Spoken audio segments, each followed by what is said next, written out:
One of the more shocking results from Sunday's Hell in a Cell was Randy Orton winning the WWE Championship for the 14th,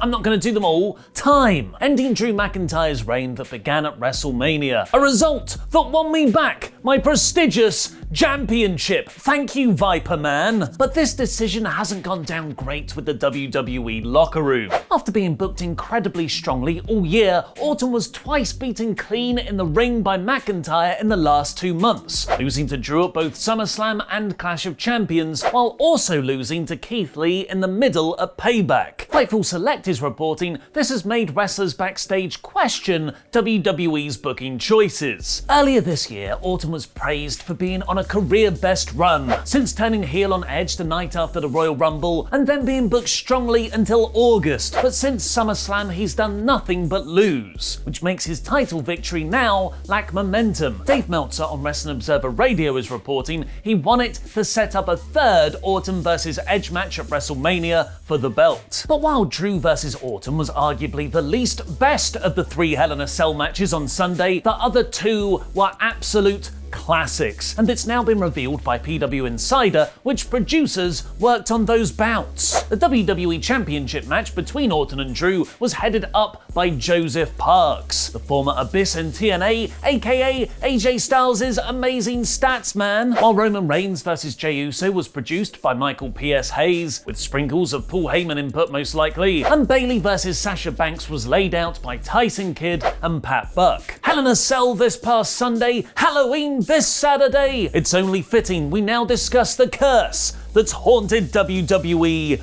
all year long. Vince McMahon reportedly being high on you backstage. Every single person, Humberto Carrillo, Angel Garza, Aleister Black, Peyton Royce, who WWE or Vince McMahon has been apparently high on backstage this year, have seen their pushes crash down on average 3 weeks after news sites report it. And now we've got an update on one of them, the very tall Brendan Vink. He was used on Raw during the initial weeks of lockdown in a tag team with Shane Slapjack Thorne, and was even getting managed by MVP at one point. The dirt sheet said Vince McMahon was high on him, but then he disappeared. He's now revealed on Twitter that he's moving back to NXT and changing his name to Tony Modra. The viewership from last Friday's SmackDown is in at a drastically low 881,000 viewers. This isn't too concerning because the show aired on FS1 instead of Fox because it was bumped by the World Series, so the low rating was expected. But in an interesting stat, SmackDown drew a 0.25 rating in the 18 to 49 demographic, while that same week's Dynamite pulled in a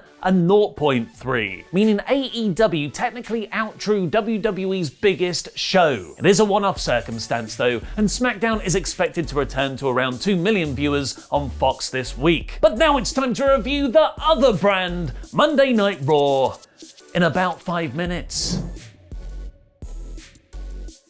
Thanks for your support on Patreon, The Rocket, Dan Van Sky.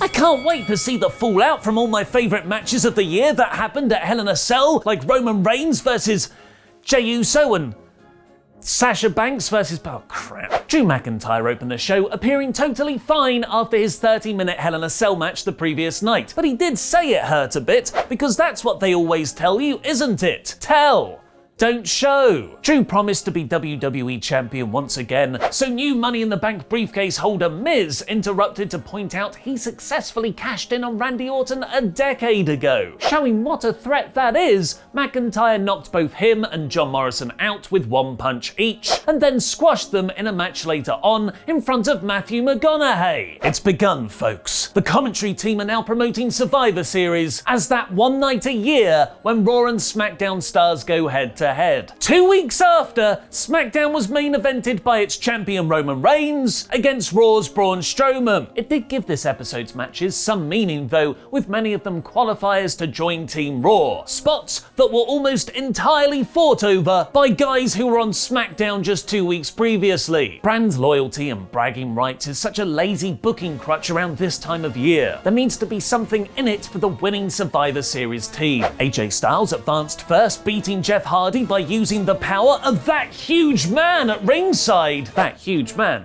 that huge man. Elias hit Hardy with a guitar afterwards, so Hardy played his own music to distract Elias later on, letting Keith Lee beat him to advance. Keith Lee there only just scraping through against Elias, thanks to distraction. Elias's Universal Truth album also reached the #1 spot on Spotify. Good for him, but not good for the gimmick, because his character doesn't work when he's sincerely making generic music that the company promotes. His heel heat comes from his petty songs on baby faces and the non-heel commentators calling it out for being rubbish. And the final qualifying match of the show was a really hard-hitting bout between Sheamus and Matt Riddle. They've got great chemistry together. It's just a shameful day Lobster head that Riddle lost, making it 2 back-to-back defeats since moving to Raw. The Raw women's team, however, didn't have each spot decided by qualifying matches. Instead, definitely not Raw and SmackDown general managers Adam Pearce and Pat Buck simply announced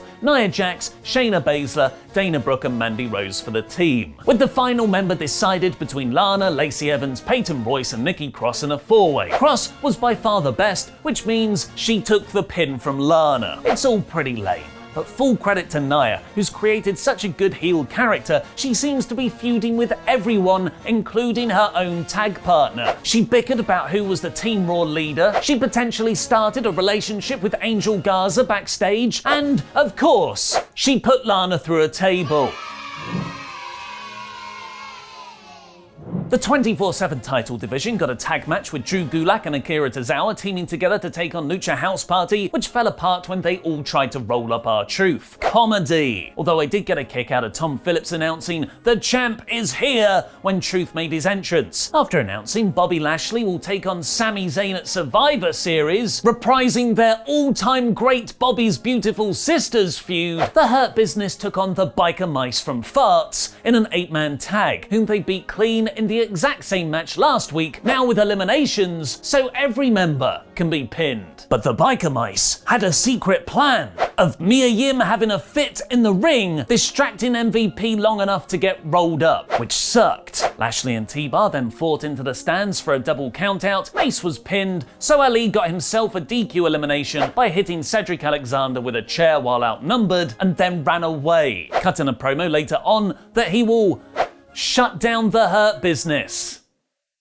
Running through the rest of the Survivor Series card, Xavier Woods and Kofi Kingston then did genuinely uncanny impressions of the Street Profits. We're also getting the tag champions facing each other, Asuka versus Sasha and Randy versus Roman. But the main event storyline started to steadily build Randy versus The Fiend first, but not before the Firefly Funhouse course-corrected Alexa Bliss's outfit. Bliss made her Firefly Funhouse debut last Monday in a black and red costume that was seemingly meant to resemble Bray's doll version of her, but as a portion of viewers joked, it more looked like she went wild at Hot Topic in 2001. That costume appeared to be dropped for her appearance this week, where she was a lot more Harley Quinn-like, so a Hot Topic in 2018, with her own play and pain gloves to match Bray's hurt and heel ones. In their Firefly Funhouse segment, Bray also gave her Fiend-like contact lenses for her to say, "Let him in too." But Bliss interviewing Randy in the show's main event gave Bray some past projections, the cockroaches on canvas kind, for which Orton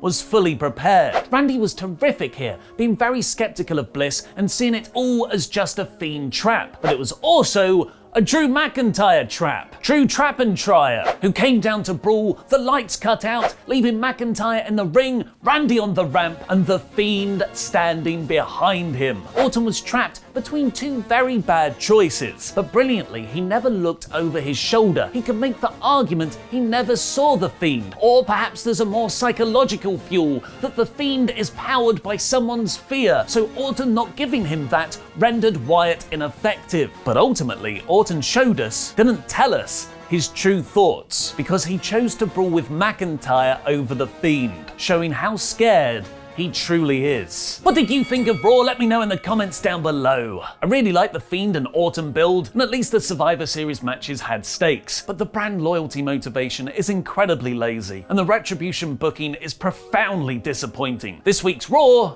is poor. To get Raw reviews every Tuesday, pile drive those subscribe and thumbs up buttons and enable notifications to always on, where you can see lukewarm Luke Owen and I doing our full live stream podcast review of Raw later today. Roman Reigns and Jey Uso had a 5-star match at Hell in a Cell. Click the video on the right for my review on what's the real reason Randy Orton won the WWE title. Click the video below that for mine and Luke's pay-per-view podcast. I have been Mr. Davis, your jam, that champion.